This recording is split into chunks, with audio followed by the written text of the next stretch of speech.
कल mock drill के दौरान सायरन बजेंगे। एक बड़ी खबर देखिए, कल मॉक ड्रिल के दौरान सायरन बजेंगे, लोगों को अलर्ट करने के लिए सायरन बजेंगे। उन सायरन को सुन के घबराना नहीं है, सायरन को सुन के क्या करना अब हम आपको यह बताने जा रहे हैं, क्योंकि मॉक ड्रिल के दौरान सायरन बजेंगे। 244 जिले जो सरकार ने चिन्हित किए हैं वहां पर यह सायरन बजाया जाएगा मॉक ड्रिल के दौरान, ताकि लोगों को अलर्ट किया जा सके। लेकिन सायरन बजता क्यों है, सायरन बजने के पीछे का आखिर मकसद क्या है, और सायरन जब बजे तो हम आम नागरिकों को क्या करना चाहिए, इसी पर हमें बात करनी है। आइए जल्दी से मैं आपको बताता हूं, 7 मई के दिन जब सायरन बजेगा, कहां लगाया जाता है सायरन? प्रशासनिक भवनों में, पुलिस मुख्यालय में, फायर स्टेशन में, भीड़ भाड़ वाले इलाकों में, इन सब जगहों पर ये सायरन लगे होंगे। हो सकता है आप इनमें से किसी एक जगह हो। और सायरन की आवाज कितनी होती है? 2 से 5 किलोमीटर तक इस सायरन की आवाज सुनाई दे सकती है। 120 से 140 डेसिबल की आवाज संभव है। सायरन बजा तो क्या करें? सुरक्षित जगहों पर जाएं। 5 से 10 मिनट में जो सायरन जहां पे बजने के बाद जो जगह खाली करनी चाहिए उसको खाली करें।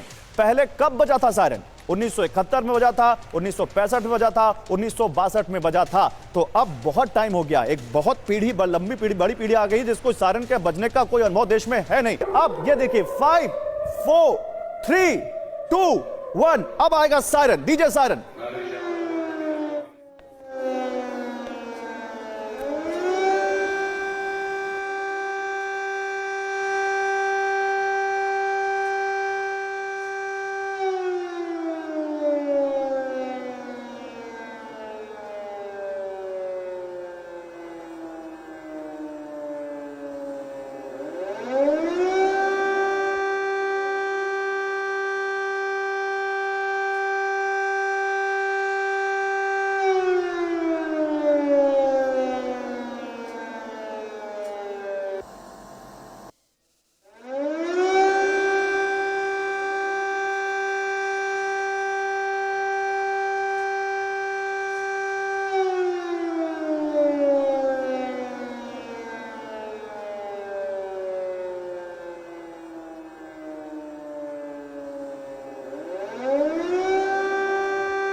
तो ये युद्ध का सायरन है जो आप सुन रहे हैं।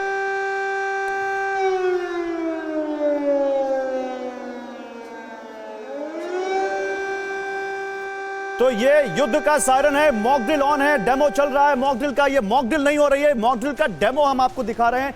अब इसको बंद करते हैं। 5 4 3 2 1 अब इस सायरन को बंद कीजिए, लाइट्स ऑन कीजिए, और अपने एक्सपर्ट से हम बात करते हैं। कर्नल शैलेंद्र से यहां पर अब बात करेंगे। कर्नल शैलेंद्र, सायरन बजा, एक तस्वीर हमने दिखाई। इजराइल में तो लोगों को पता है, उनको तो आर्मी की ट्रेनिंग दी जाती है, उनको मालूम है सायरन बजेगा तो हमारे लिए यहां सरकार ने क्या व्यवस्था कर रखी है।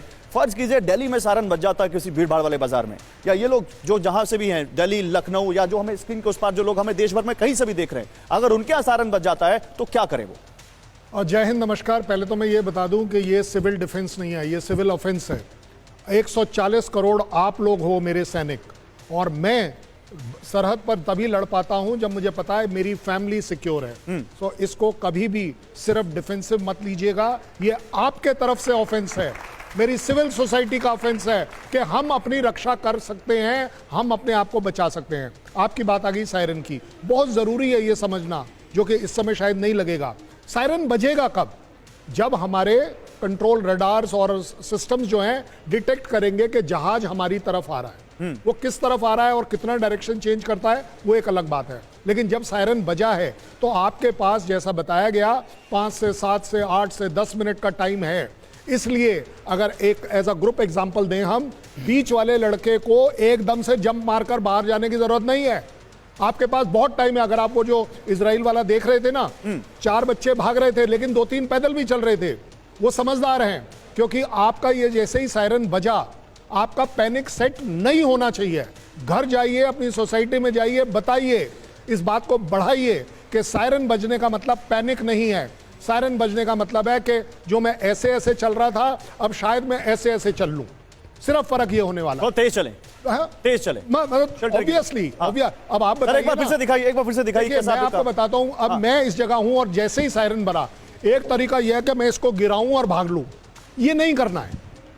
क्यों? क्योंकि आप जब ये करोगे तो 4 लोग और जो हैं वो पैनिक में आते हैं, वो बड़ी बात है। लेकिन आपको मालूम है कि मुझे उस दरवाजे से निकलना है या मुझे उस दरवाजे से निकलना है, यही ड्रिल होती है। It comes naturally. अगर हम लेफ्ट वाले लोग हैं तो मैं इसकी तरफ जाऊंगा, ये देखिए, और राइट वाले जो चतुर्वेदी सर हैं वो उस तरफ जाएंगे क्योंकि उनको मालूम है कि गेट उस तरफ है।